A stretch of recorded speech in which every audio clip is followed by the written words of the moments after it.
It would be a testament to Ruben Amorim's ability and communication should Manchester United hit the ground running in his first few matches as head coach. The team are having to get used to a radically different setup, with the Portuguese expected to adopt the 3-4-3 formation which brought him so much success at Sporting CP. United have not played a back three at Old Trafford since Ole Gunnar Solskjaer's final home match in 2021. Amorim's maiden game will come at Ipswich Town, by which time he will have only had a handful of days to meet the main bulk of his squad, with those on international duty set to return later this week. United are of course expected to beat Ipswich, but fans should not be dismayed if the team do not look free-flowing just yet given the context. One of the most severe role changes is at fullback, or rather wing-back. It is simply unknown how Diogo Dalot, Noussair Mazraoui, Luke Shaw and Tyrell Malacia will cope with the new demands in this system. Shaw has played wing-back for England before, but hardly ever in a 3-4-3 formation. Ideally, Amorim will wish to bring in players better suited to his tactics, especially at fullback. While it's been no surprise to see Bayern Munich star Alphonso Davies linked with United amidst Amorim's appointment. The flying fullback is so adept at working the flank that he has sometimes been played as a winger. Still only 24, the Canada international sees his contract in Germany expire this summer, and there are doubts over whether the club can convince him to renew. Several reports have linked United with an interest as a result. One, though, claims soon-to-be free agent Davies will command a £10 million signing-on fee. Although that's relatively hefty, United would snap Bayern's hand off if he was available for such a transfer fee, and they can speak to him about a move from January. Davies also offers longevity, which chimes in well with the young ages of Kobbie Mainoo, Alejandro Garnacho and Rasmus Højlund. If United can lure him to Old Trafford, then that is a real statement of intent. His arrival would particularly unlock the prowess of Garnacho. The Argentine is sometimes shifted out to the right due to being a victim of his own success. He has proven to be more penetrating there than Marcus Rashford and Antony, with Ahmad still on his journey to truly nailing down the spot. The problem is, Garnacho is better suited on the left. Every one of his 6 goals during the regular season have come from the left, with the 20-year-old often cutting a frustrated figure when swapped out to the opposite channel.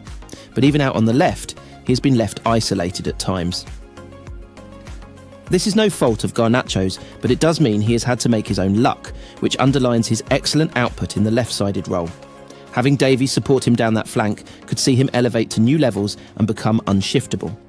The academy product is the team's top scorer, and the flack he has been subjected to by a handful of critics has been greatly overblown. It was a shame to see him not wanting to celebrate his goal against Leicester City as a result of a minority of naysayers. Garnacho has a glittering career ahead of him if his full potential can be unlocked. For this to happen, he needs support at this stage of his journey, and Davies can be the catalyst to propel him forward into that future. In the high-paced world of Manchester United's training sessions, moments of personal mentorship often define the trajectory of young players. One such moment recently unfolded when Ruben Amorim, known for his tactical brilliance and commitment to developing talent, pulled rising star Kobbie Mainoo aside for some one-on-one coaching. Mainoo, an 18-year-old midfielder whose rise through United's academy has been nothing short of remarkable, embodies the future of the club. After making his senior debut last season and earning praise for his composure on the ball, the youngster has become a player to watch. Erik Ten Hag's faith in youth is evident, but moments like these highlight the collective effort behind the scenes to mould these players into elite professionals. During training, Amorim was seen engaging Mainoo with animated gestures, breaking down specific tactical scenarios. Observers noted Amorim emphasising positional awareness, decision-making under pressure, and the importance of off-the-ball movement areas that could elevate Mainoo's game. Amorim, who joined United's coaching staff as part of Ten Hag's vision to revitalise the club, has already made a significant impact. His ability to translate complex tactical instructions into actionable insights has been praised by both players and staff. For a player like Mainoo, who is transitioning from academy starlet to first-team contender, having a mentor like Amorim is invaluable. Ruben brings a modern perspective to the game, and his willingness to work closely with younger players is refreshing, a source close to the club shared. He sees potential in Mainoo and wants to ensure he maximises it. With United's midfield undergoing a transformation, opportunities for players like Mainoo to step up are growing. Casemiro's experience, Bruno Fernandes' creativity and Mason Mount's dynamism provide a solid foundation, but Mainoo offers something unique: youthful energy combined with technical flair and a natural understanding of the game. Amorim's tactical advice could help Mainoo adapt to United's evolving style under Ten Hag. Whether it's breaking the lines with incisive passes, maintaining defensive discipline, or dictating tempo, Mainoo is being groomed to handle the challenges of the Premier League. Moments like this reflect Manchester United's broader philosophy, building a bridge between the academy and first team. Under Ten Hag's leadership and with a coach like Amorim on the staff, the club is focused not just on winning now, but also on laying a foundation for sustainable success. Players like Mainoo are central to that vision. As Manchester United prepares for crucial fixtures, fans can take heart in the fact that the club is investing in its future, one training session at a time. For Kobbie Mainoo, the journey has only just begun, but with mentors like Ruben Amorim guiding him, the sky's the limit.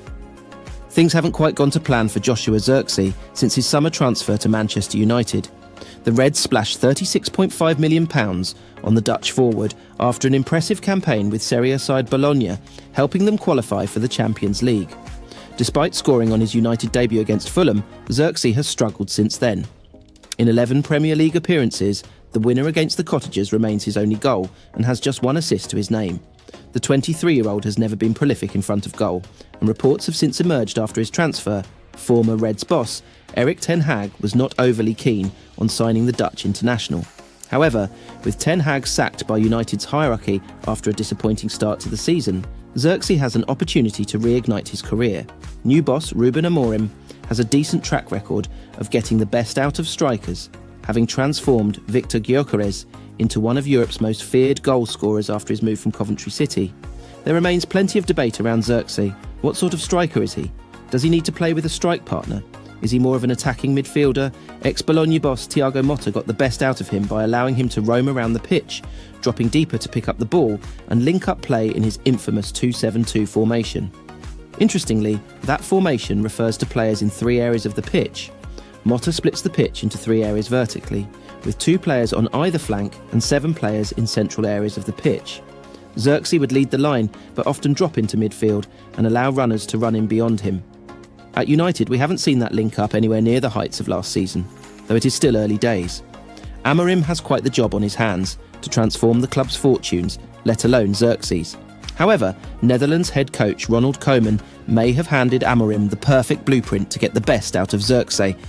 The United forward was utilised as a number 10 in the Netherlands 1 draw with Bosnia in the Nations League clash on Tuesday night. Zirkzee may have struggled on the night, but it's another option for Amorim if he wants to tinker with his preferred 3-4-3 formation. That being said, Zirkzee was replaced by former United loanee Wout Weghorst, with the Dutch head coach refusing to comment on his performance. The Red striker had a golden opportunity to score a second for the Netherlands, who were 1-0 up with 5 minutes of the first half remaining, but Zirkzee fluffed his lines. My thoughts on Zirkzee's performance: I'm not going to talk about individual player performances, Koeman told reporters at his post-match press conference. Bruno Fernandes made his return to Carrington today, participating in Ruben Amorim's second training session as Manchester United's new manager. The Portuguese playmaker joined his teammates in what appeared to be a high-energy session as Amorim continues to implement his ideas with the squads.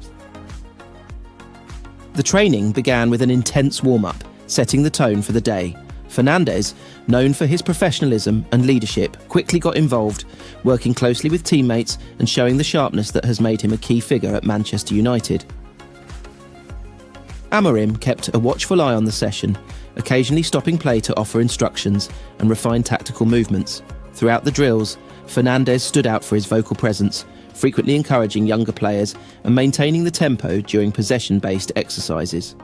Amorim was particularly active during the tactical segments of the training, where he emphasised pressing, quick transitions and positional play. Other senior players, including Marcus Rashford and Casemiro, were equally focused, while the likes of Alejandro Garnacho and Kobbie Mainoo took the opportunity to impress Amorim. The integration of youth players alongside seasoned professionals highlighted the manager's intent to create a cohesive and dynamic squad. Training concluded with a short-sided match that saw Fernandes at the heart of most attacking moves. His precise passes and quick decision-making were a reminder of why he is the team's captain and creative engine. The players left the pitch visibly energised, a reflection of the fresh start under Amorim.